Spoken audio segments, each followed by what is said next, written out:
honey.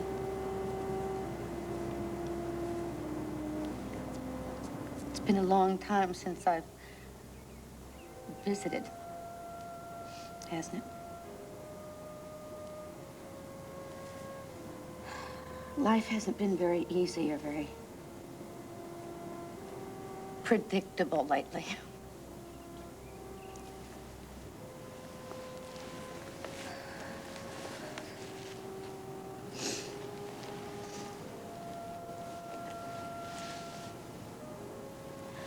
You know, I remember a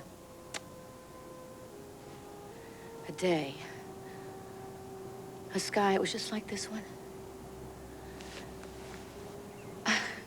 You were 3. And I told you that no 2 snowflakes were alike, but you wouldn't take my word for it. You spent an hour outside catching them just to see if there were any 2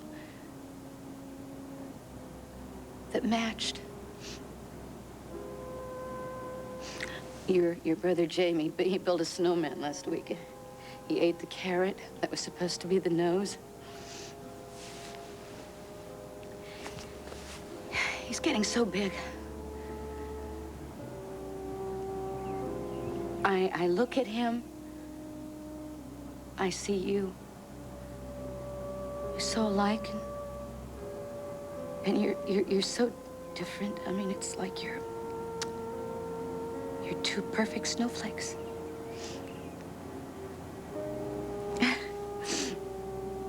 You would have been good friends. He could use a big sister. He could use somebody, you know, to chase the giants away. Somebody to hold hands with and tell secrets to in the dark. Next year, he's gonna be a big brother to another brother or sister. And then he will be Jamie, the giant killer, and the hand holder, and the secret keeper. I wish you were here for all of it. There's not a day goes by that I don't long for you. I sometimes wonder if I hadn't lost my little girl, if the world would be a saner, safer place. And if it wouldn't be easier to find it in my heart to forgive.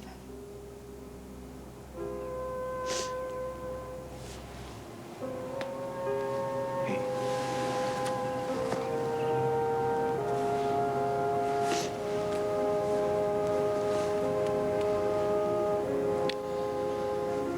I miss her too.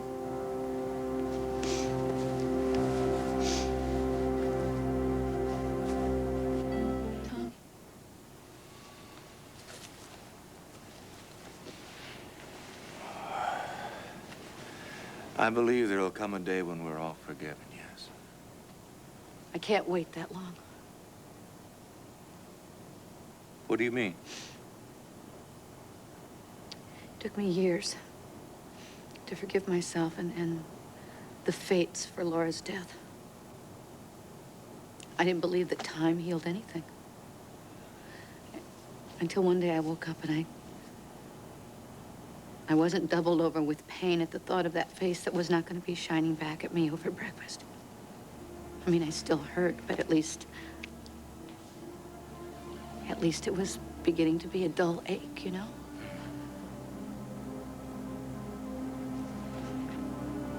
And life went on, you know, I went with it.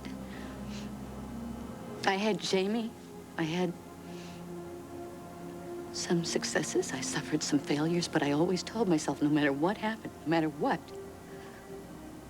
I could deal with it because I had survived the unimaginable. Outliving your own child. And now I have to wonder if I ever... I mean, maybe I never got over Laura's death, you know? Maybe I was just going through the motions. Maybe forgiveness isn't possible. You know, maybe the healing heart, maybe that's just another lie. This, whatever it is that you're unable to forgive, does this have to do with Tad? Something just went very wrong. And yet, out of it, something miraculous happened, and I'm having a hard time bringing those two things together. I mean, and if I have to choose, I would choose the miracle. I would choose my child. I'm not exactly sure what you're talking about, but if you're saying that children take precedence over all else, I agree with you. Oh, it doesn't make it any easier. It just makes it more complicated. Brooke, look, if you're having trouble with your marriage, maybe you can use the love that you have for Jamie to open a way to let his father back into your heart.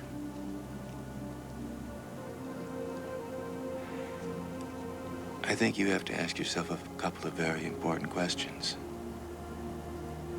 Do you still love your husband? And if you do, does that love deserve a second chance?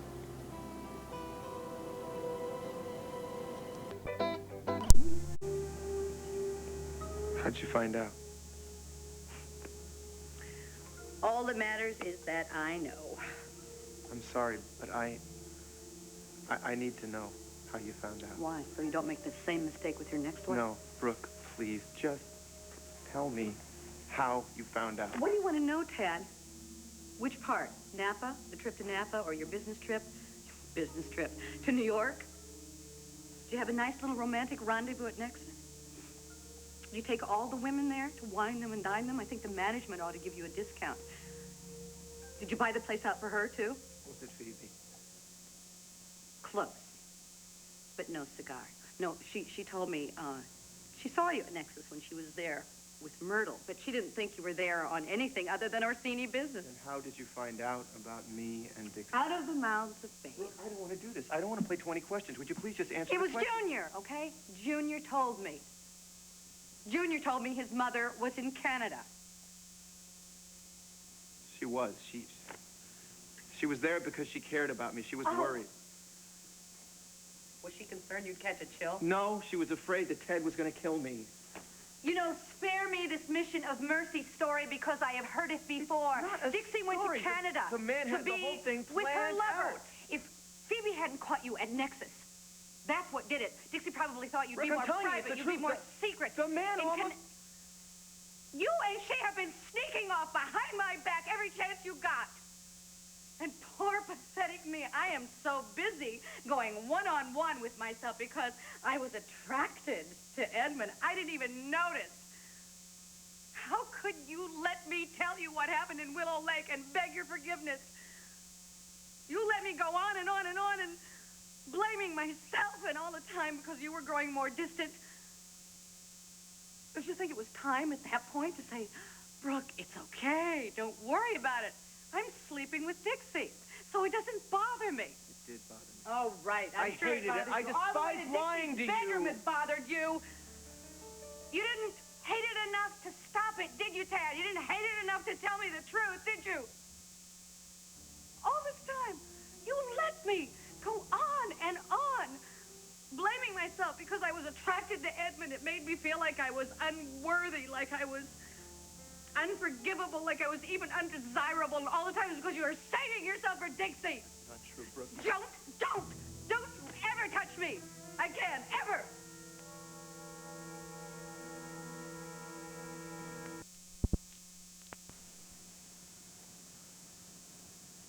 I'm sorry that that's how you found out.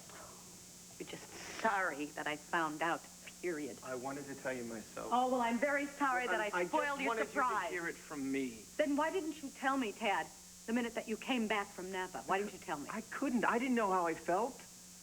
You didn't know how you were feeling? You knew who you were feeling. Obviously, it wasn't me. Brooke, Don't you understand? I wasn't sure of anything. I wasn't sure of you. I wasn't sure of Dixie. I wasn't even sure of myself. This marriage means a great deal to me. I had to be sure. You had to keep all your options open. I mean, there obviously wasn't any hurry. I was sort of left twisting in the wind, apologizing every 10 seconds or so while you and Dixie are out doing what Edmund and I only thought about. Look, no matter what you think, okay? I did not like sneaking around cheating on you. That's the reason I went to Canada in the first place, to try and get my head together. You know, I thought a change of scene might clear my mind. What, are you tired of thinking in sleazy hotel rooms? I needed Is that some it? perspective on me and what's happening to my life, to decide what it meant. You went to Canada to choose between Dixie and me.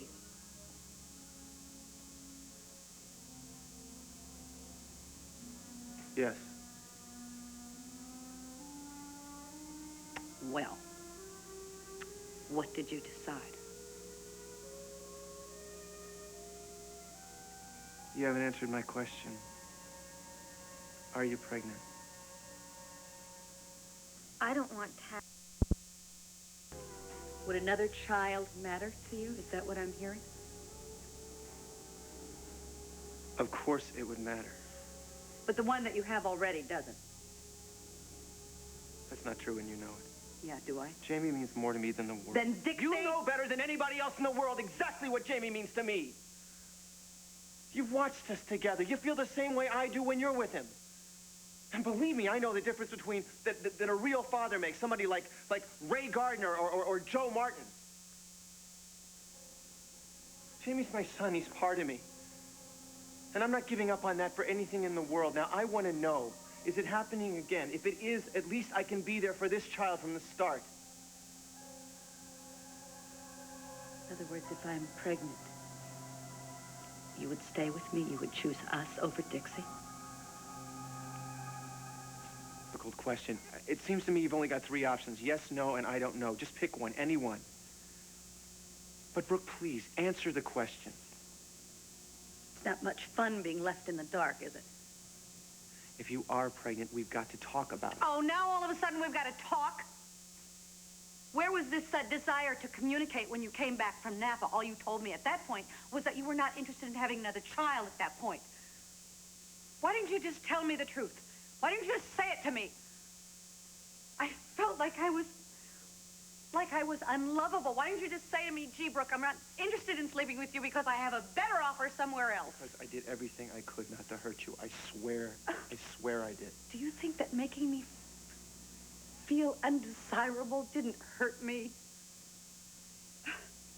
Really, you know, I find begging to be very degrading, and that's what I was doing with you. I was begging you to make love to me. What did you want me to do? Do you want me to leap into creating another life when I wasn't sure whether or not I wanted to stay in this marriage? Do you think that would have been fair to you or the baby? But it doesn't matter anyway because you decided to take the decision out of my hands. You decided to try to get pregnant no matter what I wanted. Because I was desperate, all right? Our marriage was in serious trouble. I felt responsible because of Edmund. And you were losing interest in me. Day after day, you were growing more and more distant. And it pushed me to think that maybe if we had another miracle like Jamie, that maybe I wouldn't lose you. Pretty silly, wasn't it?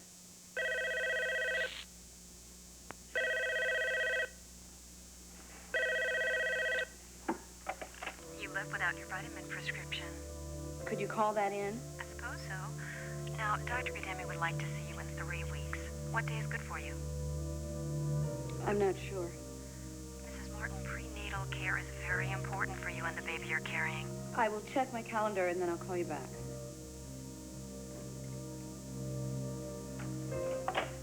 That the test results? I told you I already know the test results. Come on, Brooke, I don't want to do this anymore. I don't want to go around and around. If you don't want to give me a straight answer, I can just call the office and get it myself. Now, what's it going to be? You didn't ask me for a divorce. What, do you want me to lie? Well, you've gotten Do you want me to awfully tell good you that at I don't it. love Dixie? Do you want me to tell you that I don't want to be with her? Because I'm sorry, it's not going to happen. Now, I confessed to the affair. You didn't confess, Tad. You were forced to Fine, admit it. It's a who big am I to admit? How many children I'm going to be supporting? It's hell not knowing, isn't it?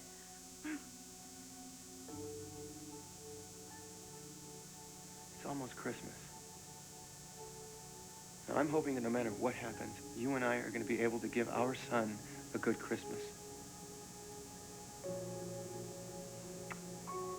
Gee. Whatever happens doesn't sound very promising. Next thing I know, you'll be telling me I should invite Dixie to join us for Christmas dinner. I wish you'd just tell me. I got a right to know whether or not you're pregnant. I'm not pregnant. Repeat, not pregnant. Well, feel free to let the relief register on your face. I wouldn't be offended. Not at this point. So anyway, moving on. You went to Canada to choose between Dixie and me, and you chose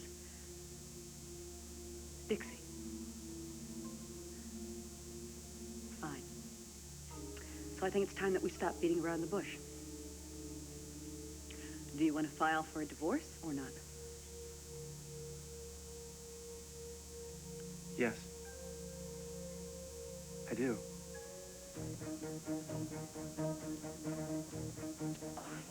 After all this, our marriage is finished.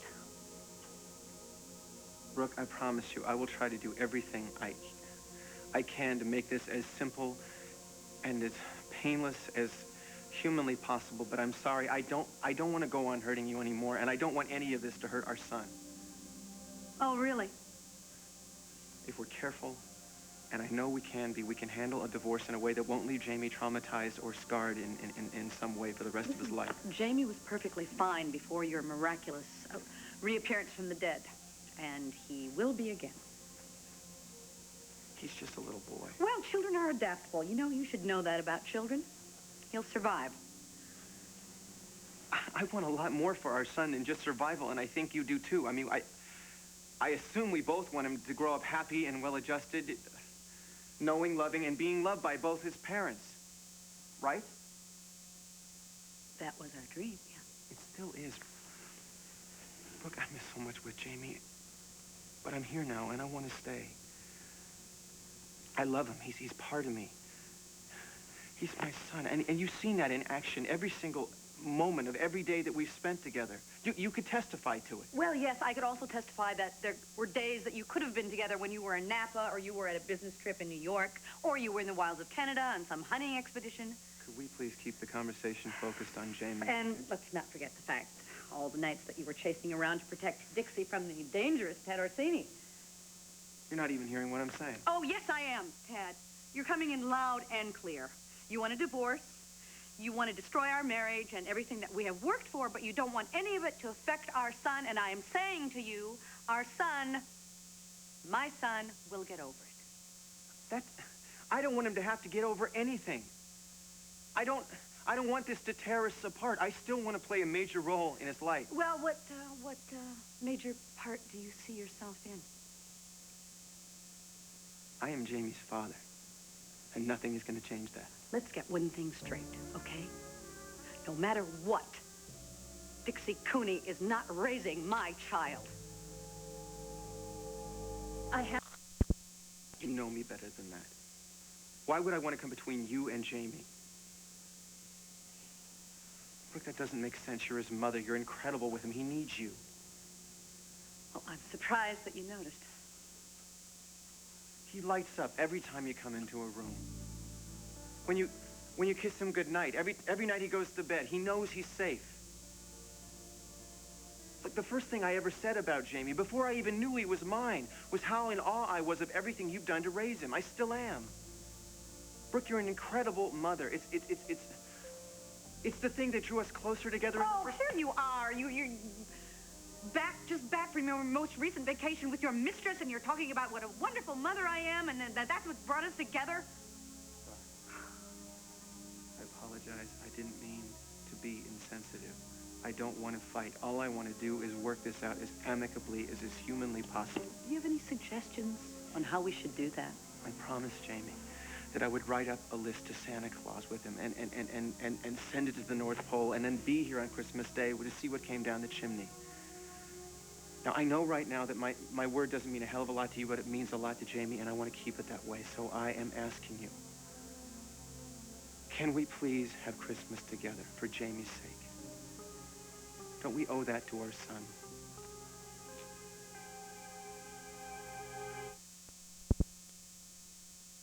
Your guilt? Tad, is that it? I'm just trying to do what's right. I'm just trying to keep my word. Never mind your word to me, right?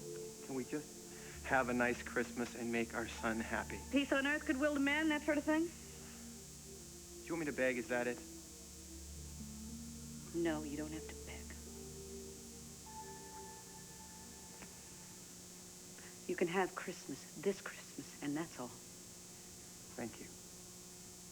I know this is difficult. You've been terrific. Don't ever say that to me, ever. Again. Fine.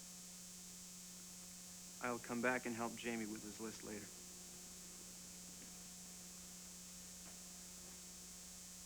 I'm sorry.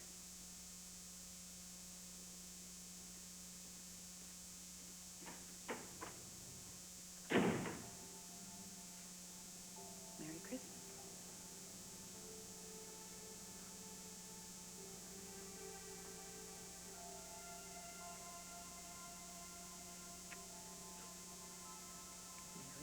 Merry, Merry, Merry, Merry.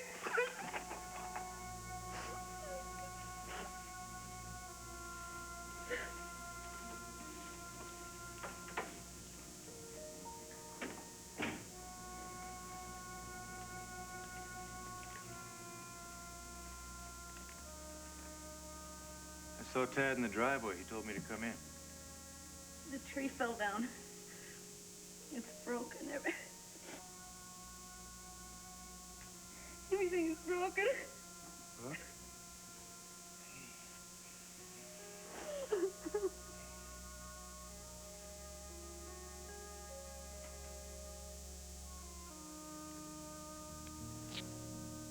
Hang on. You want to tell me what happened?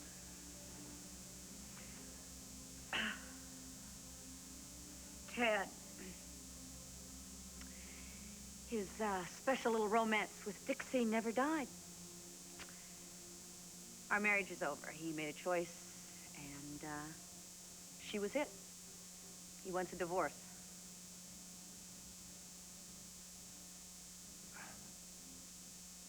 Brooke, I don't know what to say. This is that forgiveness that you talked about. Hey, look, if it makes you feel any better, Tad looked awful when he walked out of here. This lady deserves a lot worse than looking awful. You two had quite a go-around, huh? I knocked the tree down after he left. We barely raised our voices. Really, you know, we talked about how we want to make this as amicable as possible. So everything's been decided? You know my weird mood at the cemetery?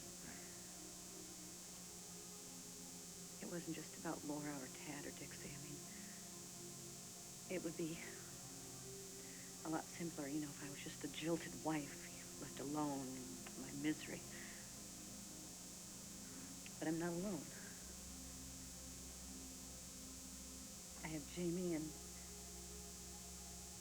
there's something else that I haven't told anybody about. It just makes everything more complicated. I'm pregnant, and I lied through my teeth, and I told Tad that I wasn't. I must... The divorce, the last thing in the world you want to do is telling you're pregnant. I understand that. But, Brooke, you can't hide this forever. You've got to tell him sooner or later.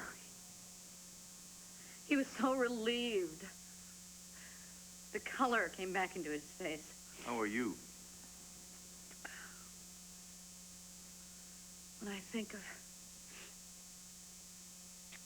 how this child was conceived with that man, I mean, I practically got down on my knees and I begged him because I thought I had, blown our chance at happiness. I wanted to get that magic back again. I was pathetic.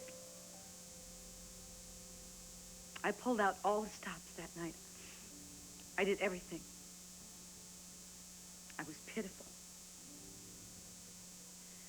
Tad must have thought he was doing me the favor of a lifetime, sleeping with me one last time before he went off to Canada and made his choice between Dixie and me.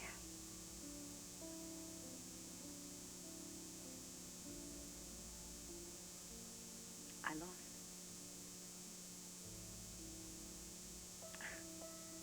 Well, so be it. It's done. You know what, though? This time I will never forgive him. And I don't owe him the truth about anything. Not now and not ever. I just wish there was something I could say to make you feel better. I hate liars. I hate believing in people and then finding out that they lie.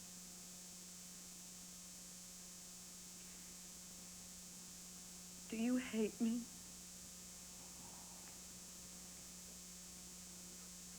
How could I hate you? I lied to Tad. I'm so stupid.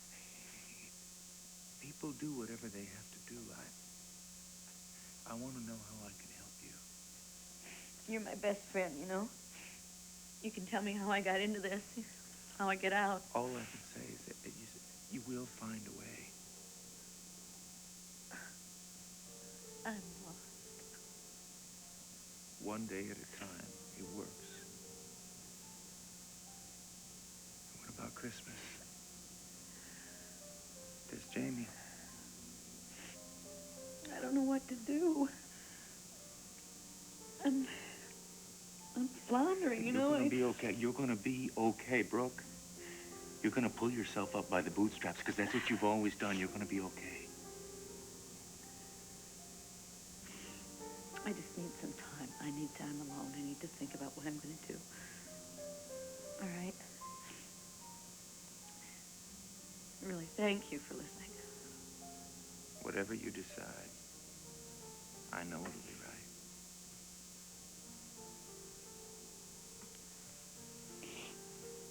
right. Oh, how would I live without you?